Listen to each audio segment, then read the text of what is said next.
Yeah, here comes the choir, one of five.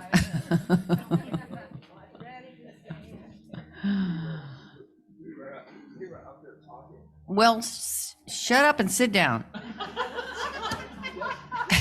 What are you laughing at? Wait like a you home. I love it when somebody else says that to you.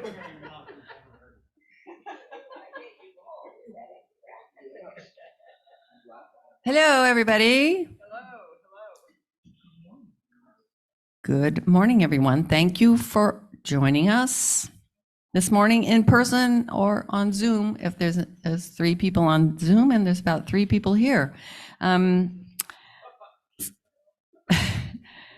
But we're grateful for each and every one of you. My name is Jenny Sarr. I'm the service associate this morning, and I will do my level best. Summit is a liberal religious community. Is there something you'd like to share with the rest of us? Oh, okay. Now we got 15 people. Okay. And some more coming in. All right. Thank you for joining us, those of you who are still coming in. Summit is a liberal religious community bound together by shared principles drawn from world religions, humanist teachings, nature and science, philosophy, and personal practices. We are a religion of love and inclusion. The mission of Summit is to commit ourselves to building a more compassionate, just, and sustainable world. If you're new to Unitarian Universalism or Summit and would like to know more about us, we invite you to go to our website, summituuf.org, and click on the visitors button. Somebody will follow up with you. We will read the centering thought together, and then I will continue with announcements. Were you going to play something first or no? Oh, we have the choir today. Yay. All right. Okay. Centering thought. Everybody, justice in the life and conduct of the state is possible only at the first resides in the hearts and souls of its citizens. That was Plato. So now we have a prelude. No?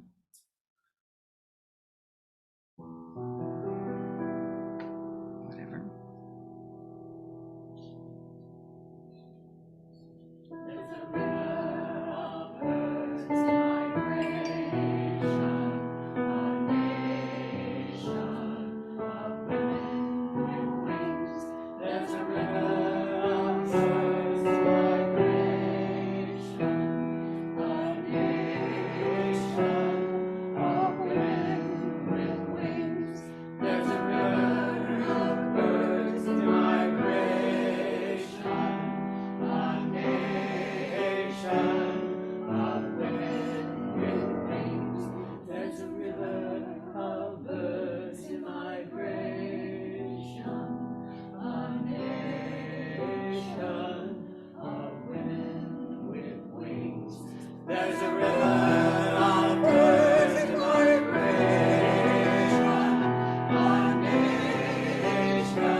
For more than 10,000 years, the Kumeyaay people lived on this land, which stretched from the shores of the Pacific Ocean, south to Ensenada, east to the sand dunes of the Colorado River in Imperial Valley, and north to Warner Springs Valley.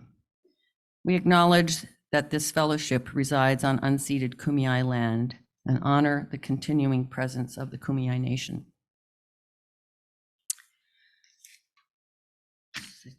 Chalice lighting. Welcome and announcements. Sorry.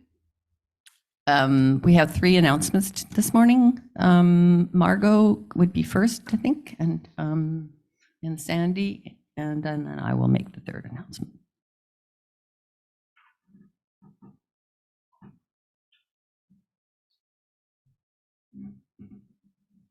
Good morning. I want to say and ask for all your prayers and your healing thoughts. This Wednesday, the 12th, I'm going to have operation for breast cancer surgery. And fortunately, it's very localized. The prognosis is very good. I have a wonderful team of doctors around me, but all prayers and healing thoughts are appreciated on the 12th. Thank you.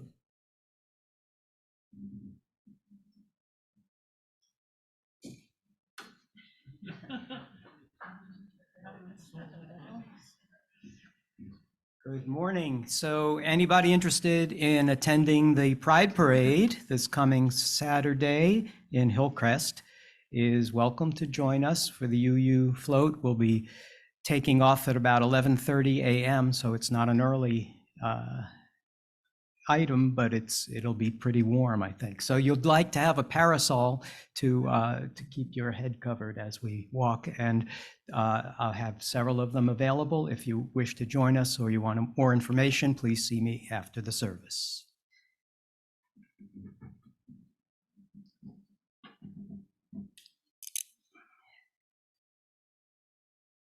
And we are getting back into having concerts here at Summit, which would be really nice for the summer. We need to announce July 23rd concert. We have the return of Joe Ferrara. Joe's rich baritone voice and comfort with his audience have attracted fans of all ages. Joe lives in Santa Cruz, where he owns a comic book store, and will be joining us immediately after Comic-Con. We will be having a start time of 1 p.m. on that Sunday, the 23rd, so right after the service. And so bring a snack or get something quick off-site so you don't miss the performance. And tickets will be available somehow, somewhere, but we don't know yet. Certainly the day of the event. Chalice lighting. So that's. Good morning. I am Tony Bianca. I use he, him pronouns, and I am the Director of Lifespan Faith Formation at First UU San Diego, and I'm delighted to be with you today. So thank you for inviting me to come join you. Our chalice lighting words are from the Reverend Dr. Martin Luther King. Injustice anywhere is a threat to justice everywhere. We are caught in an inescapable network of mutuality, tied in a single garment of destiny. Whatever affects one directly affects all indirectly. As we light our chalice, may it be both a reminder of our connection to each other and a light by which we may see and respond to the injustices in ourselves and in our world.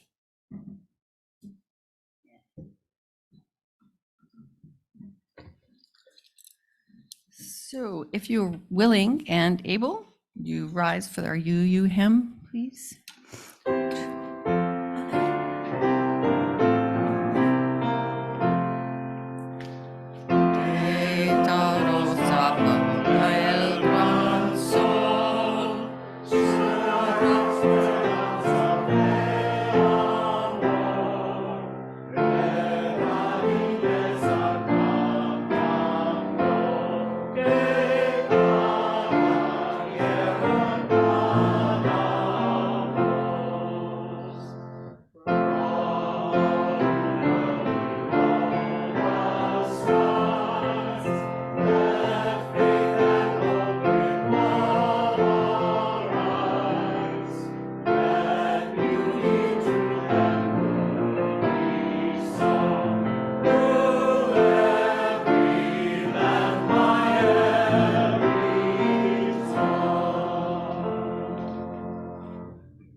Love be the spirit of this fellowship.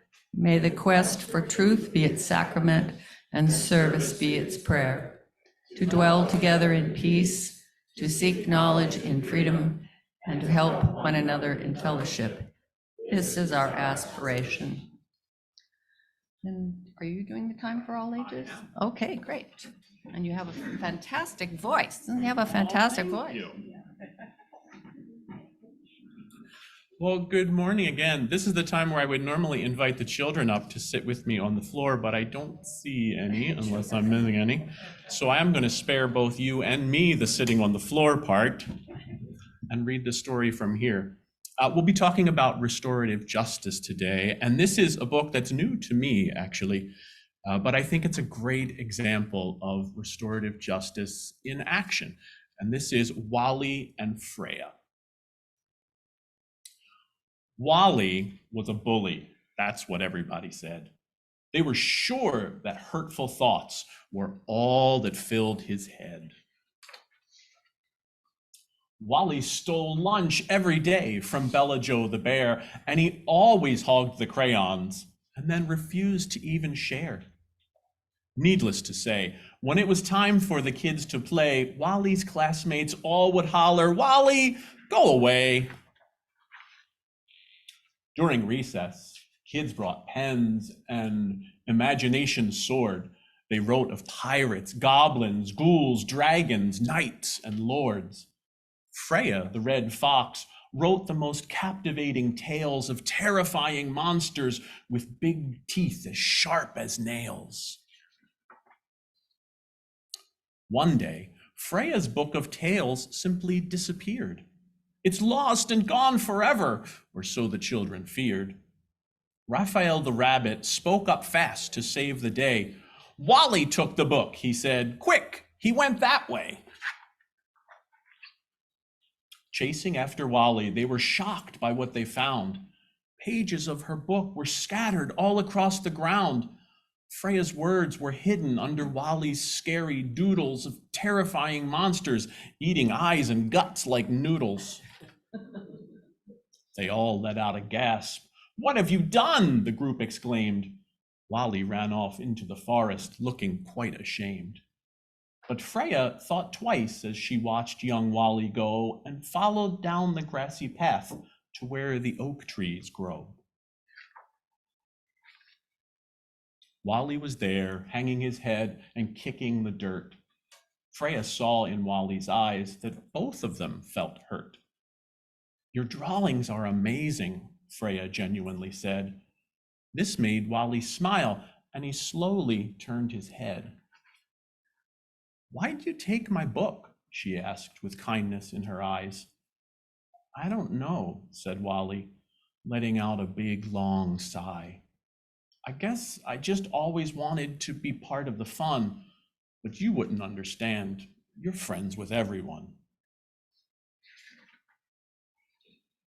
"Nobody likes me," Wally said while looking very sad. "Sometimes I get so sad, and then that sadness makes me mad." He told his new friend Freya about troubles in his home and told her how he felt so scared and completely alone. Freya sat and listened, and she let Wally talk on, and by the end of Wally's story, her anger was all gone. "I have a fun idea," she said with kindness in her smile, and together they gathered her book's pages in a pile. The next day, the kids gathered by the biggest old oak tree. What they found when they arrived was quite the sight to see. Wally's illustrations were all pinned up on the bark, scary drawings of mean monsters and terrible sharks. Freya told a story, and it made them come alive. The monsters were embarking on a dangerous deep sea dive. When her epic story ended, everybody cheered. They saw Wally was an artist and not to be feared. From that day on, Wally was a member of the crew. The others wrote the stories, and as for Wally, he drew. You see, Freya did something quite special on that fateful day. Instead of striking back, she made sure Wally was okay. There is always much more to people than we can see. Beautiful things happen when we practice empathy. The end.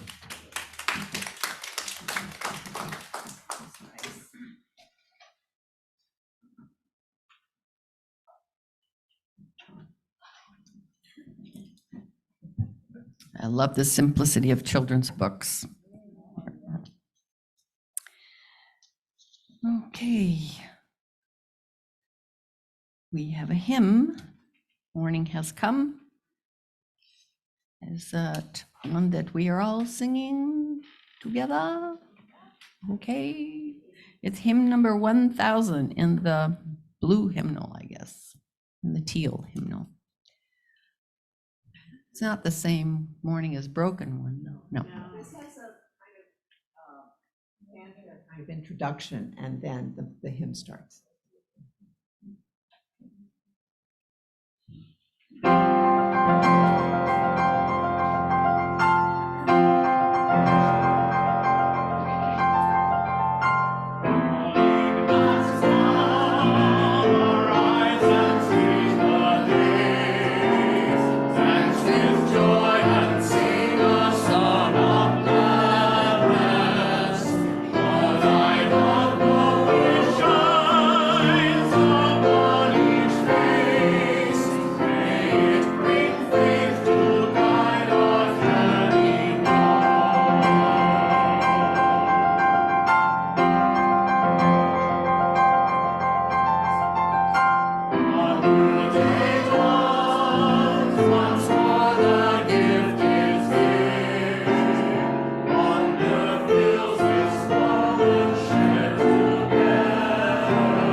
Here is the reading.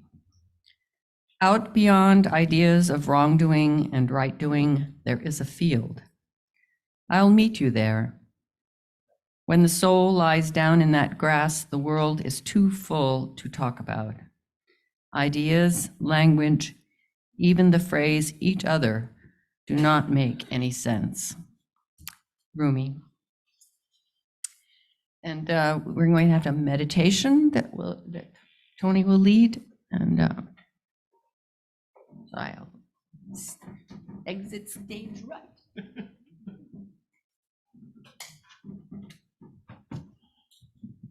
So I invite you into a time of meditation and reflection. During this time, we'll be calling to mind ourselves, then someone we love, then someone we don't know, but who we're close to, and finally, someone who challenges us or with whom we have conflict. As we do so, feel free to close your eyes if you'd like, or simply relax your gaze, and don't forget to breathe. After a brief moment of silence to hold that person in our thoughts, we'll repeat a sung refrain 2 times. So as we begin, I'll sing it once now just to familiarize us with it, and then we'll sing it twice through as we begin.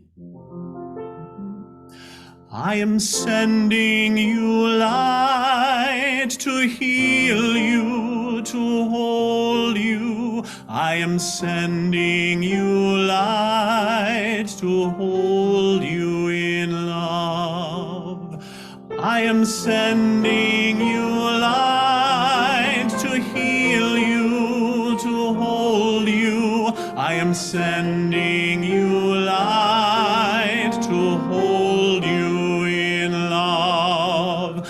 I am sending you light to heal you, to hold you. I am sending you light to hold you in love. Take a moment to think about yourself. Remind yourself that you are worthy, you are enough just as you are, and you deserve love, peace, justice, and joy.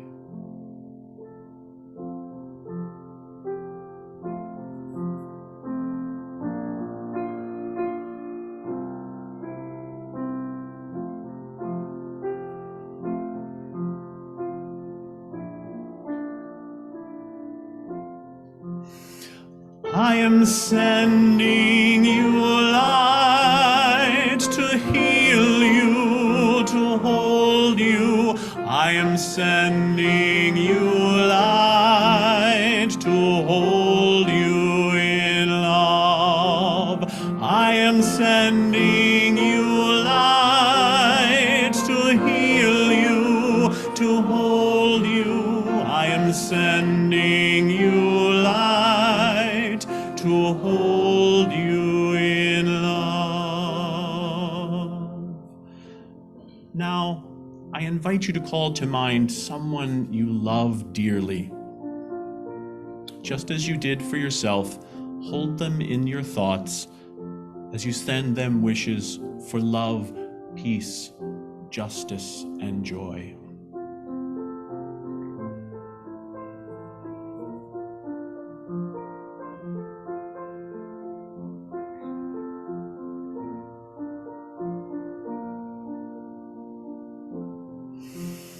I am sending you light to heal you, to hold you. I am sending you light to hold you in love. I am sending you light to heal you, to hold you. I am sending you light to hold you in love. Think of someone that you know of, but don't know well. Perhaps someone you interact with at the store, or someone you see regularly in your neighborhood, or perhaps even someone in this community. As before, hold them in your thoughts as you send them wishes for love, peace, justice, and joy.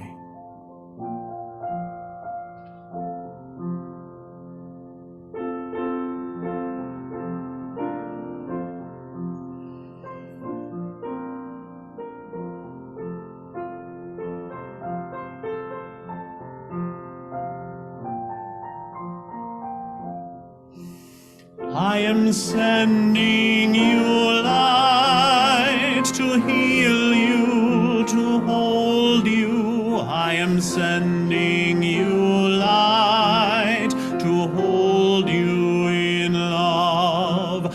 I am sending you light to heal you, to hold you. I am sending you light to hold you in love. Finally, call to mind someone who is challenging for you. The feelings don't have to be extreme. Perhaps someone with whom you've had an argument, or someone who simply rubs you the wrong way. Without any judgment about whether they're right or wrong, and without judging your own feelings about them or what happened, simply hold them in your thoughts as you wish them love, peace, justice, and joy.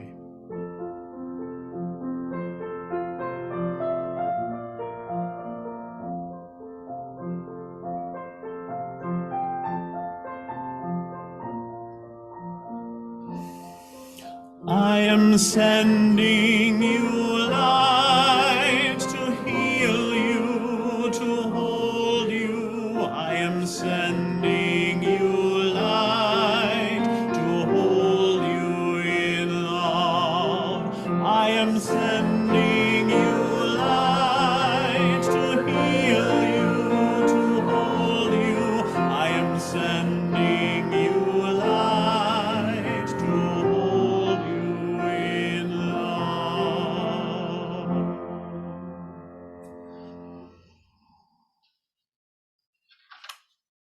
Thank you for joining me in that. Slide this down here if it's okay. There we go.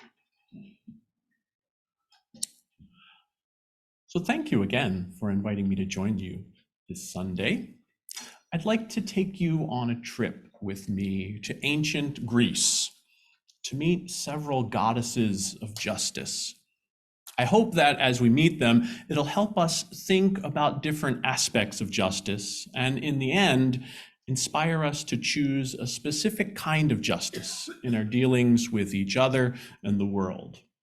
But before we get to ancient Greece, I'd like to start in Baltimore City, where I was born and eventually introduced to Greek mythology by my dad.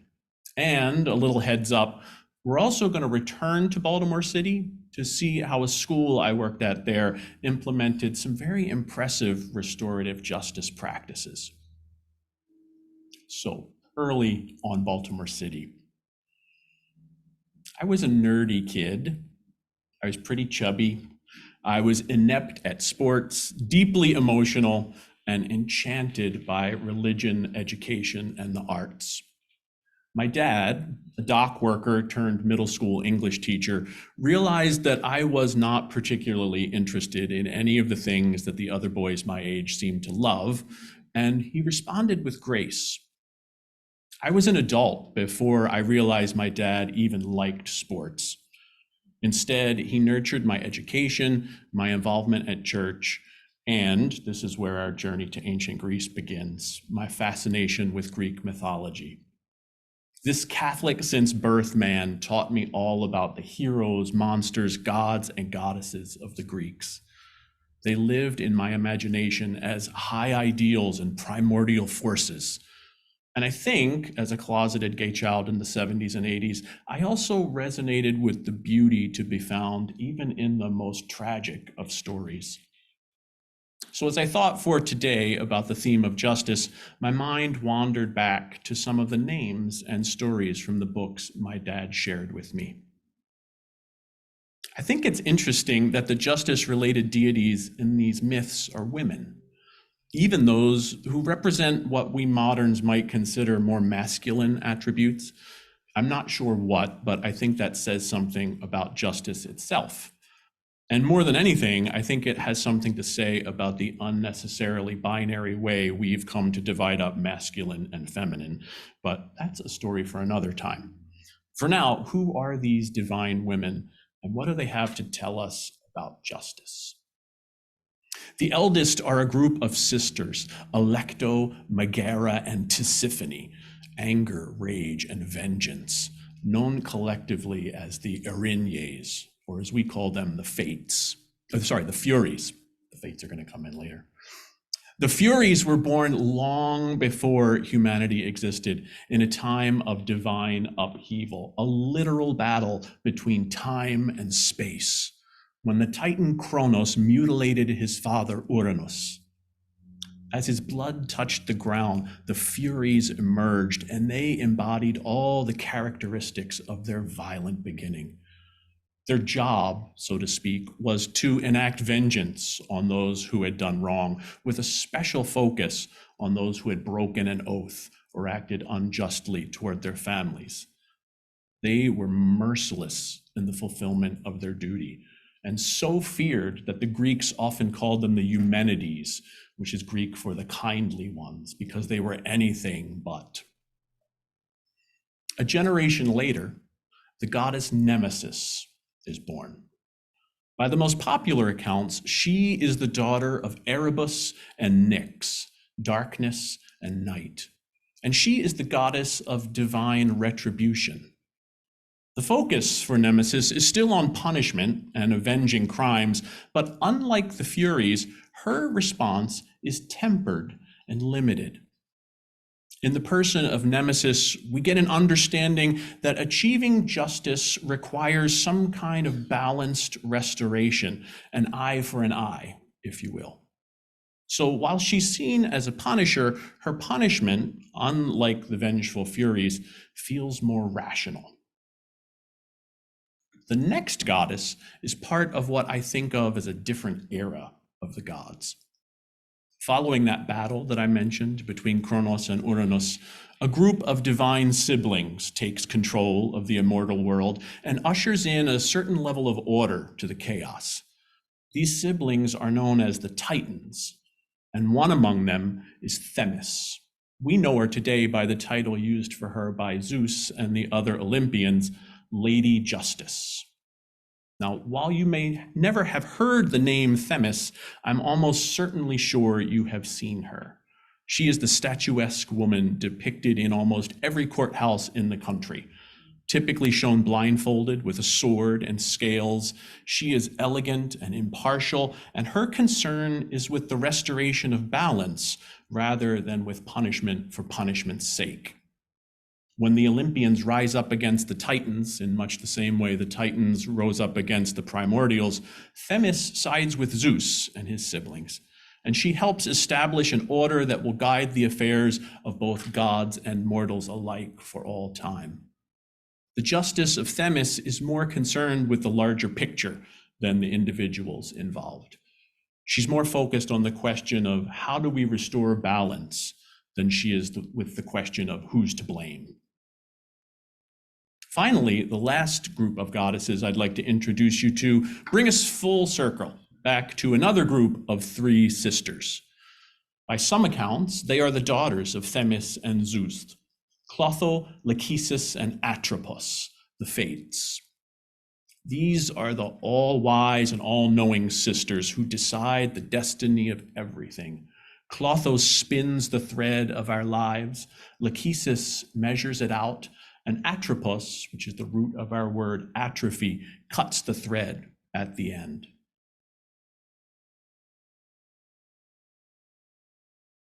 We might not think of them as having anything to do with justice in the strictest sense, but as the children of Themis, they are quite literally related to justice. With the Fates, I think we see the side of justice that acknowledges that not even in the most balanced world, not everything is what we might call fair. So to be very clear, I'm not suggesting that we should just throw up our hands and accept things the way they are, or worse yet, ignore suffering and hardship as somehow just part of the way it is. Quite the contrary, I think the takeaway, at least for me, is that we have an obligation to do what we can precisely because we know the Fates have stacked the deck. Yet the same knowledge also reminds me that things will not always be as I want them to be. There were disastrous consequences for those who wasted too much time trying to rebel against the Fates. And I've experienced this myself in those far too frequent times when I've gotten caught up in poor me, too stuck in my own personal inconvenience to recognize the enormous gifts, goodness, and privilege that I possess. So what should we do with all this? What are all these goddesses have to teach us about the nature of justice? Well, first, I think it's important to remember that all these women are part of the same family of divine immortals.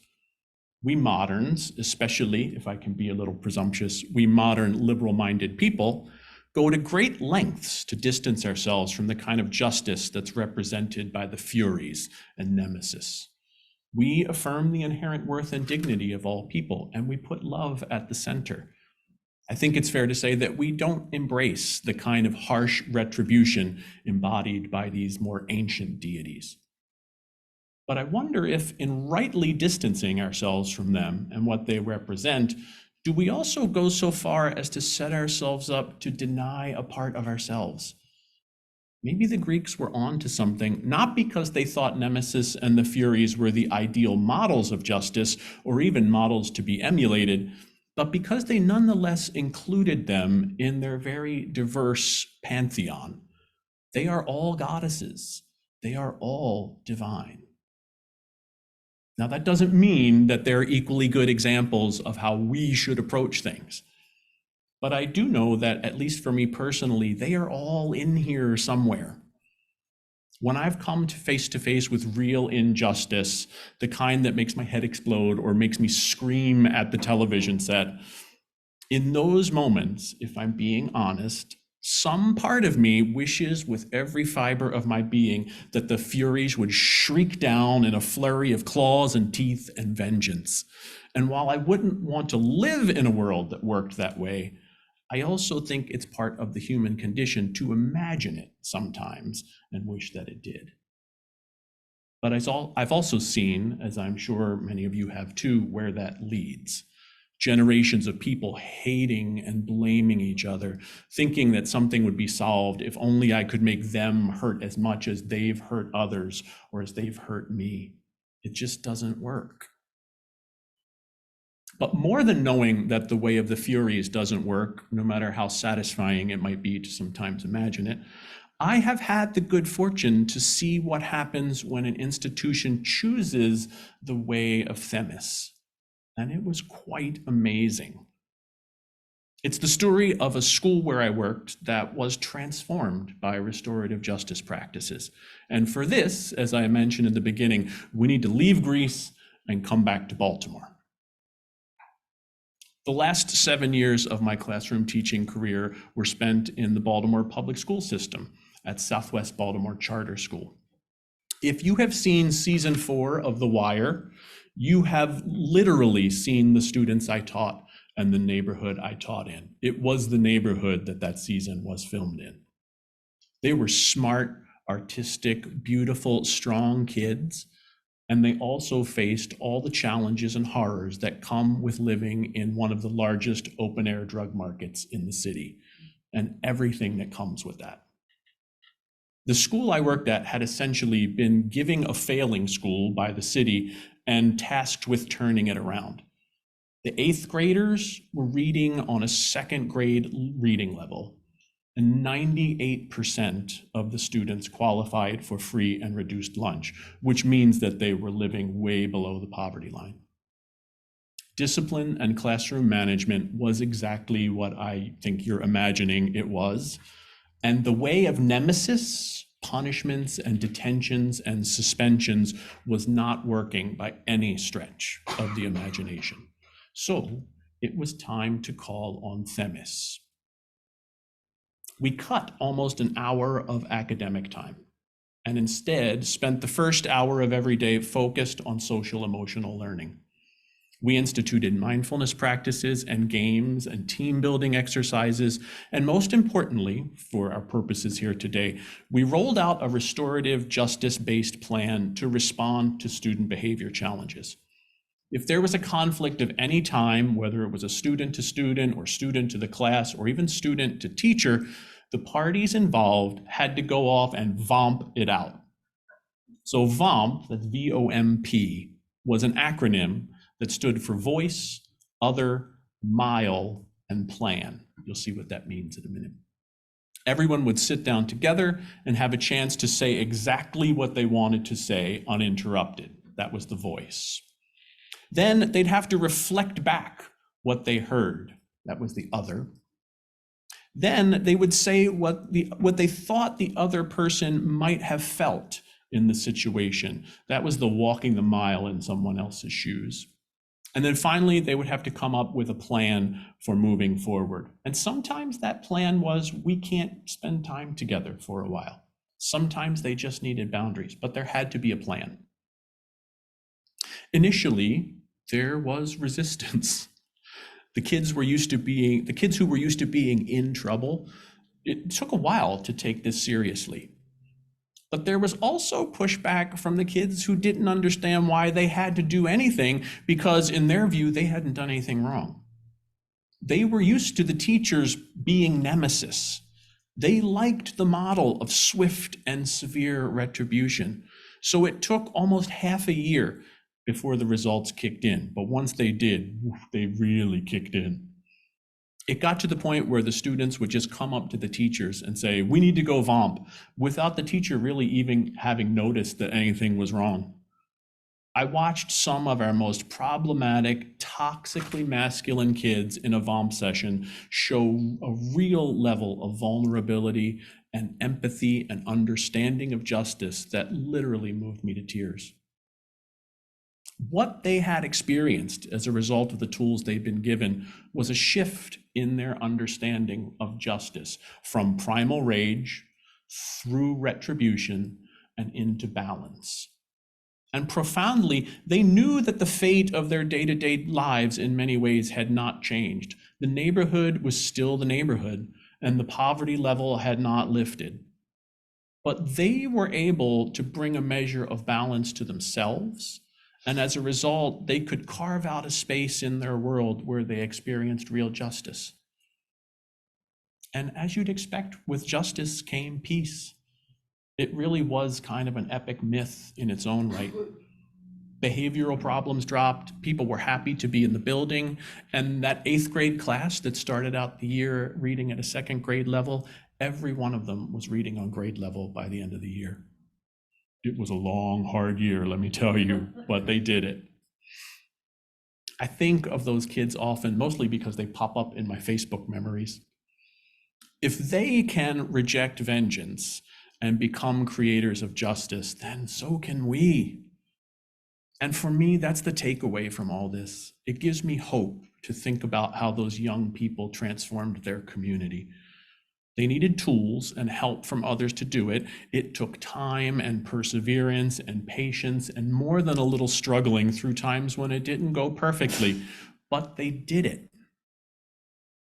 So the next time any of us encounter injustice, large or small, I hope we can find it in ourselves to pause and make a deliberate choice about how we might respond.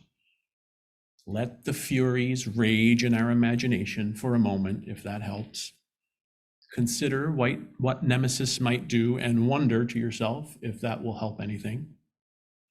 And then, before acting, let the voice of Themis speak. What might bring balance to the situation? What might bring lasting peace? How can I be a bringer of justice rather than vengeance? May justice guide our steps, bringing balance and harmony to our lives. And may the legacy of those who have discovered the transformative power of justice inspire us to do the same.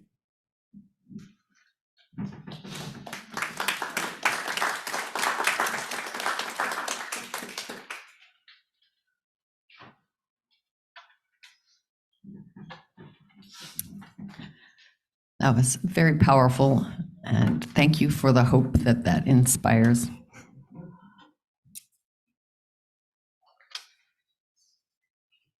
Reminds me of this song, Randy Newman song that goes, "I just want you to hurt like I do." That's the refrain, and I think it's kind of the same idea, you know. We don't think of it that way, but that's usually the motivation for hurting somebody else. Thank you. Let's see, where am I?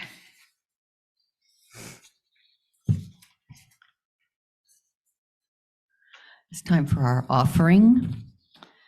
We are a fellowship supported entirely by the voluntary generosity of our members and friends, and we greatly appreciate our faithful pledgers who continue to keep up their monthly contributions.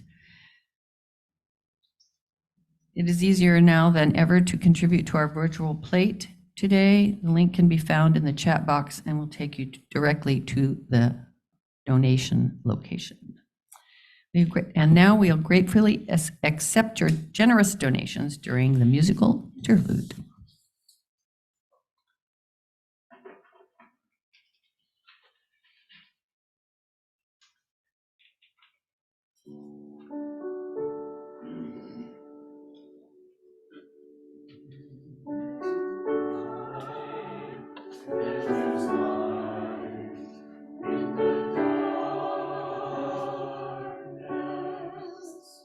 And the dark of the night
Anytime I extinguish, start that again. Anytime I extinguish a chalice, I'm reminded of what science tells us, that the light of the flame does not simply vanish. Rather, it travels away at unimaginable speeds, imperceptible to us, but still out there, journeying to unknown places and lighting some small portion of time and space in ways we can't imagine. So too may our time here together live in our minds and hearts as we go our separate ways, and may we be bearers of that light to all we meet upon the way.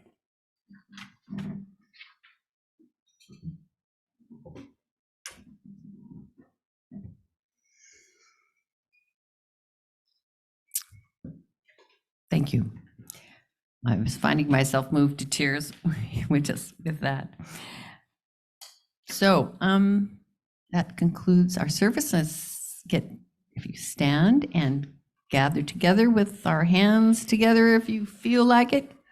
We'll have it be a small circle today, and we'll sing our closing circle song. And after which time we'll have a discussion with Tony about his restorative justice topic.